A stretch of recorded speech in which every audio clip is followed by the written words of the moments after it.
ఒక సాధారణ మధ్యతరగతి కుటుంబంలో పుట్టిన వ్యక్తి ఆకాశమే అసూయపడేలా విజయాలు సాధించాడంటే మీరు నమ్ముతారా? అంతేకాదు, అతను ఒక నిర్మాత, రియల్ ఎస్టేట్ రంగంలో ఆరుతేరిన ఒక బిజినెస్ మ్యాన్. ఎంత సంపాదించినా అందరూ బాగుండాలి, అందులో నేనుండాలి అని అనుకునే వ్యక్తి. అతనే ది గ్రేట్ ఆదిత్య గ్రూప్ సృష్టికర్త ఆదిత్యరామ్. అసలు ఆయన వేల కోట్ల ఆస్తులు ఎలా సంపాదించారు, అతని బ్యాక్గ్రౌండ్ ఏంటి అనేది ఈ వీడియోలో చూద్దాం.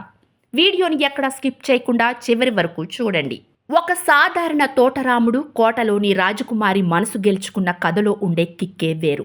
అలాగే ఒక సాధారణ వ్యక్తి అంచనాలకు అందని స్థాయిలో ఒక శక్తిగా, ఒక వ్యవస్థగా విస్తరెళ్లడంలో గొప్ప స్ఫూర్తిదాయకమైన ప్రస్థానం ఉంటుంది. అలాంటి inspirational journey Adityaram group of companies అధినేత ఆదిత్యరామ్ జీవితంలో కనిపిస్తోంది. 1980లో జగన్నాథపురంలోని ఒక మధ్యతరగతి కుటుంబంలో జన్మించిన ఈయన ఒక చిన్న వ్యాపార జీవితాన్ని ప్రారంభించి ఈ రోజున ఒక రియల్ ఎస్టేట్ టైకూన్గా, వేల కోట్ల అధిపతిగా, భారతదేశంలోనే వన్ ఆఫ్ ద టాప్ బిలియనియర్స్గా ఎదగడంలో నిప్పులు చిమ్ముకుంటూ నింగికి ఎగిసే ర్యాకెట్ వేగం కనిపిస్తోంది. క్రమశిక్షణ, పట్టుదల, సమయపాలన, నియమపాలన వంటి సత్ లక్షణాలనే తారక మంత్రాలుగా భావించిన ఆదిత్యరామ్ తన వ్యాపారాన్ని అద్భుతంగా విస్తరించాడు. ఆదిత్యరామ్ ప్రాపర్టీస్ ప్రైవేట్ లిమిటెడ్ నుంచి Adityaram studios, Adityaram infrastructure projects, Adityaram movies, Adityaram conventions and resorts, వీటితో పాటుగా ఆదిత్యరామ్ ఇన్వెస్ట్మెంట్స్ కార్పొరేషన్ వరకు ఇలా ఒక్కటేంటి, ఇలాంటి ఇంకా ఎన్నో సంస్థల సమాహారంగా ఎదిగింది ఆదిత్యరామ్ గ్రూప్ ఆఫ్ కంపెనీస్. తమిళనాడులో ఆదిత్యరామ్ ప్యాలెస్ అంటే బాగా ఫేమస్. ప్యాలెస్ పేరు వినగానే ముందుగా గుర్తుకు వచ్చేది సహాయం. ఎంతో మందికి సహాయం చేసి గొప్ప మనసును చాటుకున్నారు. ఆదిత్యరామ్ అనగానే అమలాపురం అల్లునిగా, ఒక తెలుగువాడుగా చెన్నైలో ఫుల్ ఫేమస్. ఈ ఏడాది సంక్రాంతి పండుగకి ఆయన 5,000 మందికి పైగా వారి ఇంటి అవసరాలకు కావలసిన నిత్యావసరాలను అందించారు. ఆయన ద్వారా సాయం పొందినవారు ఎందుకు బాబు ఇవన్నీ మా కోసం చేస్తున్నావని అడగ్గా ఆదిత్యరామ్ మాట్లాడుతూ, నేను చాలా చిన్న స్థాయి నుండి ఈ స్థాయి వరకు వచ్చాను.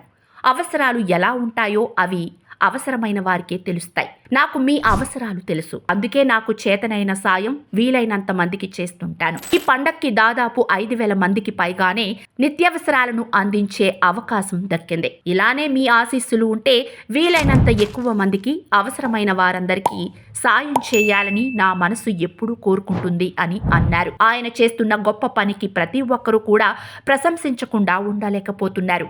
ఇప్పుడు చెన్నై మహానగరంలోని కాస్ట్లీయెస్ట్ ఏరియా అయిన ఈసీఆర్ రోడ్డులో ఆదిత్యరామ్ నిర్మించిన ఆదిత్యరామ్ ప్యాలెస్ ఇప్పుడు ట్విట్టర్లో టాప్ 3లో ట్రెండింగ్ అవుతుందన్న వార్త టాక్ ఆఫ్ ద నేషన్ అయింది. పెద్ద పెద్ద సినీ హీరోలు, రాజకీయ నాయకులు సైతం ఈయన ప్యాలెస్ను చూసి ముక్కున వేలేసుకుంటున్నారు.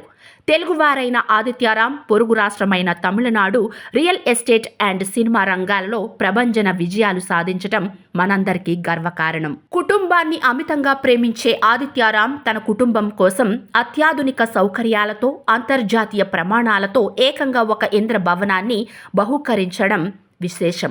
సామాన్య ప్రజలతో పాటు సినీ, రాజకీయ, వ్యాపార ప్రముఖులు సైతం తలలు తిప్పి మరీ ఆదిత్యరామ్ ప్యాలెస్ను ఆసక్తిగా తిలకిస్తూ పోవటం ఇప్పుడు talk of the Chennai city అయింది. చెన్నై మహానగరంలో ఎన్నెన్నో ప్రతిష్టాత్మకమైన వెంచర్స్ నిర్మించి రియల్ ఎస్టేట్ టైకూన్గా ఎన్నెన్నో ప్రతిష్టాత్మకమైన అవార్డులు సొంతం చేసుకున్న ఆదిత్యరామ్ ఇప్పుడు రియల్ ఎస్టేట్ రంగంతో పాటు గతంలో సందడే సందడి, ఖుషీ ఖుషీగా, స్వాగతం, ఏక్ నిరంజన్ వంటి విజయవంతమైన చిత్రాలను నిర్మించారు.